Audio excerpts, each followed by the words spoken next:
ज़ेरा उडारिया में जैस्मीन शैली जैसा चाह रही है, बिल्कुल वैसा ही हो रहा है। नाज और नेहमत के घूंघट कर उन्हें मंडप में बैठा दिए गए हैं, दूल्हा बदल दिया गया है और ऐसे में जैस्मीन बड़ी खुश हो रही है। कन्यादान के लिए 25 लाख का डायमंड का सेट लेकर आई है जैस्मीन और शैली को देकर कहती है कि ये मेरी बेटी नाज को दे देना कन्यादान पर। आपको बताते चले कि यहाँ पर एकम जो है वो नेहमत को याद कर रहा है और याद करते करते वो यही सोच रहा है कि वो नहीं रह पाएगा नेहमत के बिना। अब जब नेहमत की सारी यादें एकम जला रहा था तभी वो अपनी शेरवानी भी निकालकर जलाने लगा, क्योंकि वो शेरवानी नेहमत की पसंद की थी।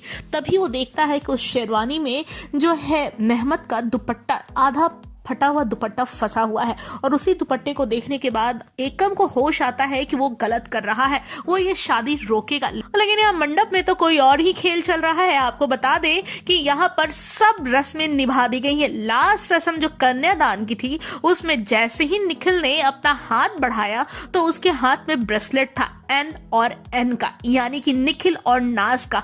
अब आपको बताते चले कि बहुत पहले नाज ने निखिल के लिए ये ब्रेसलेट खरीदी थी जिसमें एन था और उसने दिखाया था नेहमत को और कहा था कि निखिल मेरे को बहुत महंगे महंगे गिफ्ट देता है लेकिन मेरे पास तो उतने पैसे नहीं है, लेकिन मैंने ये निखिल के लिए ब्रेसलेट लिया है एन और एन का।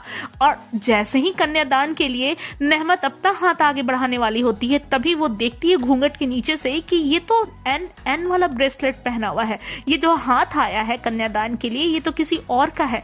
तभी अपने हाथ को जैसे ही नेहमत पीछे करती है हथेली पर नाज लिखा हुआ होता है। ये देखकर नेहमत के होश उड़ जाते हैं। आपको बता दें कि नेहमत उसी वक्त नेहमत मंडप पर उड़ जाती है और अपना चेहरा दिखाती है और कहती है कि मैं नेहमत हूँ, मैं भला निखिल से कैसे शादी कर सकती हूँ। यानी कि जैस्मीन की पूरी प्लानिंग फेल हो गई। ये तो हमने आपको पहले ही बताया था, लेकिन इस तरीके से एक ब्रेसलेट के थ्रू इस तरीके से प्लानिंग फेल होगी वो बहुत इंटरेस्टिंग रहा। वेल अब देखना दिलचस्प है कि शो में आगे और कौन से नए मोड़ दिखाए जाएंगे। क्या जैस्मीन यहाँ पकड़ी जाएगी? वेल जो भी होगा उसकी अपडेट हम आप तक पहुंचाएंगे। फिलहाल के लिए बस इतना ही।